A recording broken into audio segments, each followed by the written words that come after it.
What's up, YouTube? This is Too Raw for TV. All right, before I go into this video, as always, I want to remind you guys if you want to donate to my channel, if you want to show love to Too Raw for TV, you can do so in the links provided in the description box below. I want to thank everybody who has donated to my channel. You know what I'm saying? I really appreciate all the love you guys have shown toward me throughout the last couple of months, really, since I've started accepting donations. And I have uploaded today on my Patreon. We'll be uploading frequently on my Patreon, and I'm able to talk about things I can't really talk about on YouTube for the very low cost of only $2 per month. I'm able to talk about things that you guys are interested in on the Patreon, totally raw, uncut, and uncensored. All right, now I want to talk about something that Ticket TV talked about on his channel yesterday. Shout out to Ticket TV. If you're not subscribed to Ticket TV, please subscribe to Ticket TV, and shout out to the LDBC, both the Lions Den boxing community and the Lions Den basketball community. He was talking about how it's possible the Lakers could miss the playoffs next year. And this is how I feel about it. Could the Lakers, he gave various reasons, how the Western Conference is loaded and things of that nature.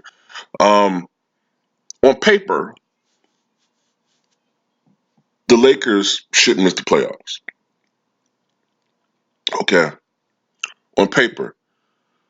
But these are some of the things that could stop the Lakers, that could derail the Lakers on their march toward having a successful season. Number one, and this isn't a criticism of LeBron James, this is just me being objective and pointing out basketball-related things.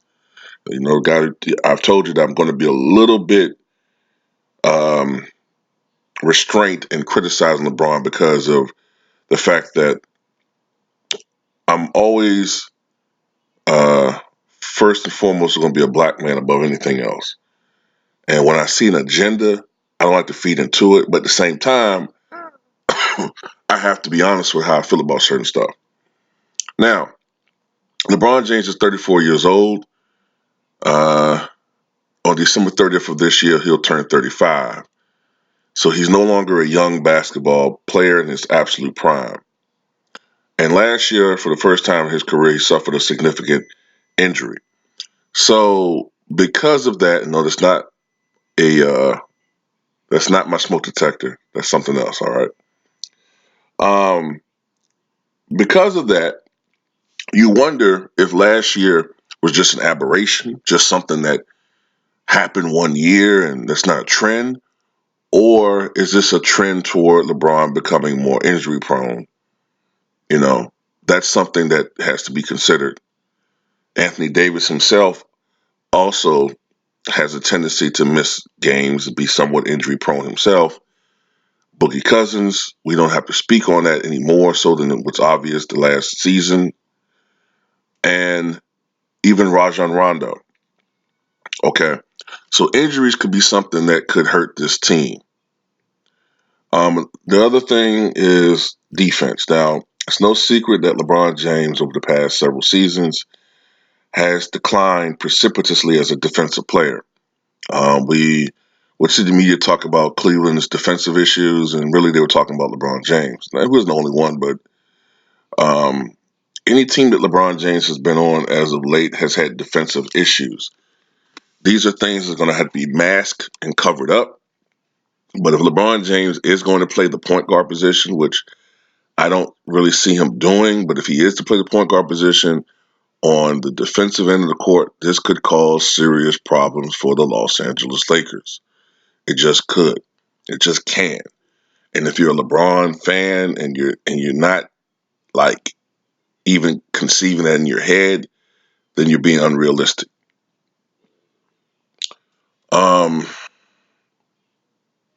And this is the point that Ticket made the most, that I think people have to remember, is the level of competition in the Western Conference. This is not the 2015-16 season when the Warriors won 73 ball games.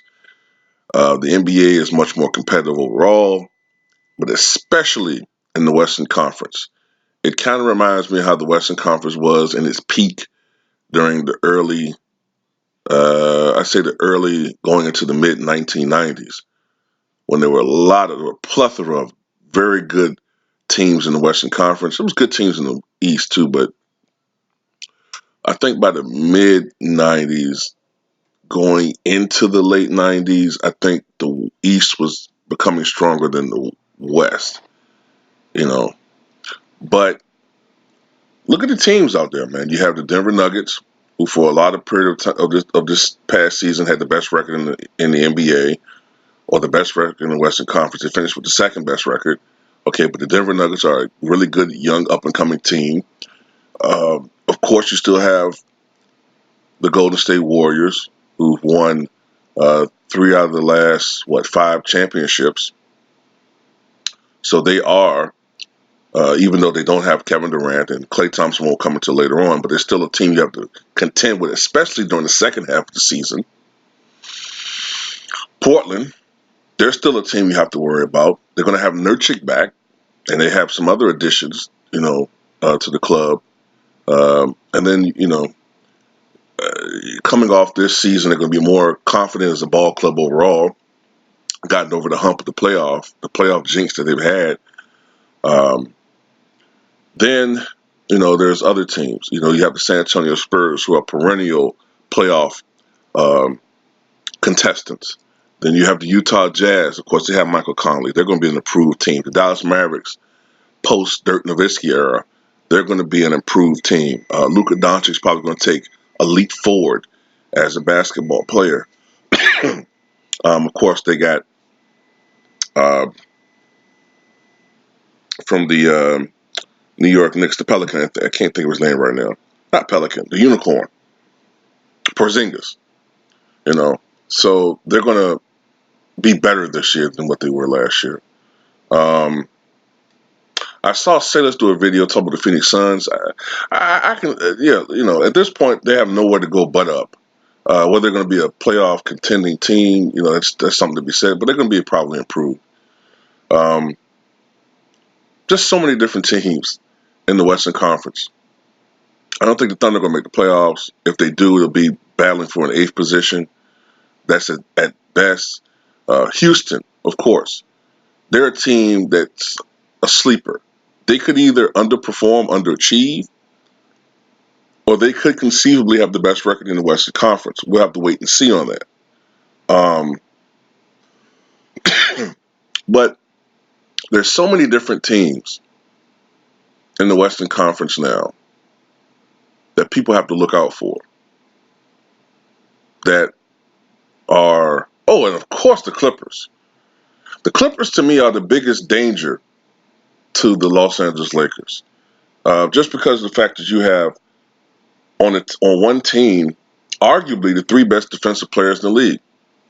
That being Kawhi Leonard when healthy, Paul George when healthy, and Patrick Beverley. So, then they have Lou Williams, who's been the greatest modern day six man. So it's no, on paper, the Lakers look like they should win north of 55 games. And I'm not going to say 60 or 65 because just the fact the Western Conference is so competitive. But I can see stretches during the season where the Lakers don't look good. And it's going to be the end of the world for all Laker fans, you know what I'm saying, when they lose three straight games. And who's to blame and all these type shit, But it's conceivable the Lakers might not make the playoffs because of injuries. Injuries, defensive issues, friction within the team, which is always a problem with LeBron James teams, you know what I'm saying? Somewhat off the court issues, by that I mean uh, things that could take certain players' focus away from just basketball.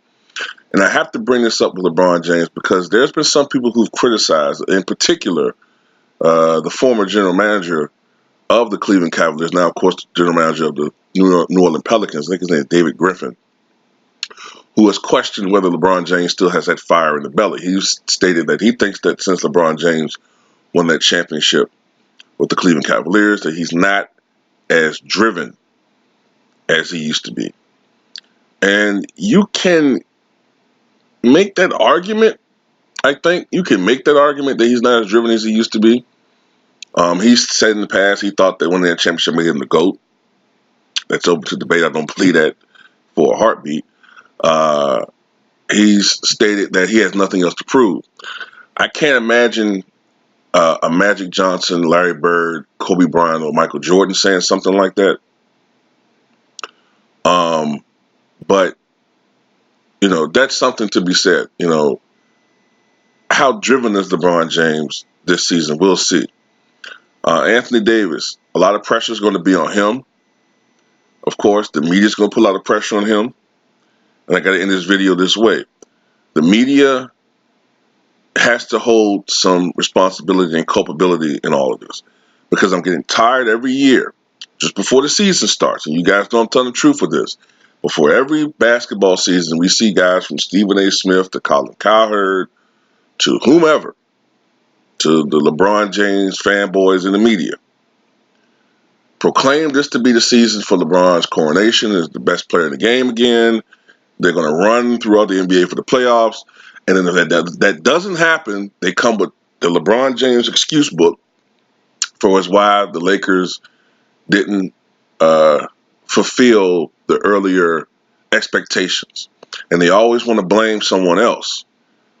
Okay, now, of course, it should be the team blame, but you cannot always give the perceived best player on that team. And that's arguably, at this point in LeBron James' career, he's the best player on that team. I think it's probably Davis. But you cannot always give LeBron James the praise when they win, but blame everybody else when they lose. Okay, that's partially the reason why some of these guys, these big-time free agents, chose not to go to Los Angeles. Nothing against LeBron James. It's just the fact that these players get tired of that from the media. Now, as far as his legacy is concerned, if he doesn't win a championship, I think LeBron James' legacy is secure. As far as whether his legacy takes a hit, it's going to depend on who you're talking to. If you're talking to somebody who's LeBron James hater, of course they're going to say his legacy is going to take a huge hit. That he's no longer a top 10 or 15 all-time player. That's going to be their perception. If he's a LeBron James fanboy, they're going to say something like, look, championships aren't everything. He's accomplished so much. They're going to bring up his stats. Me, I'm trying to be as objective as possible, LeBron James. I think if he never wins another championship, excuse me, and if he doesn't win another championship for his career, I don't think that tarnishes his legacy. But if he's not able to make the playoffs this year for the second year in a row, then you're going to have to start, the media in particular, you're going to have to stop putting him in that Jordan upper tier debate. You know what I mean? Like, I don't have Kobe that high up, but some people do. I have Kobe number 8.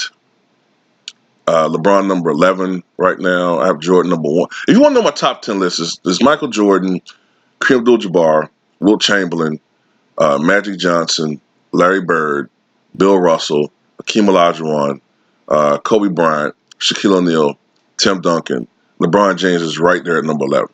All right. If you have an issue with that top 10, I don't give a damn. Okay. I had LeBron over Tim Duncan and Shaq, but this past season I pushed him back. Back a little further.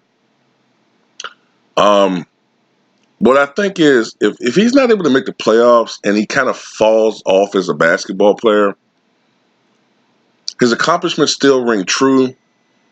But I think you have to then stop putting him in that top tier argument and then put him more where you have guys like Shaq and Tim Duncan, and although I understand that LeBron did win 4 MVPs, I get that. Okay, and that's usually reserved for guys like Jordan, Bill Russell. So I could still see him in that. I'll put it like this: I have Kobe in the lower part of my top 10. I think even though it wasn't a championship, doesn't win any more MVPs, and misses the playoffs frequently after this, and becomes injury plagued and skills decline and all. Let's just say that happens.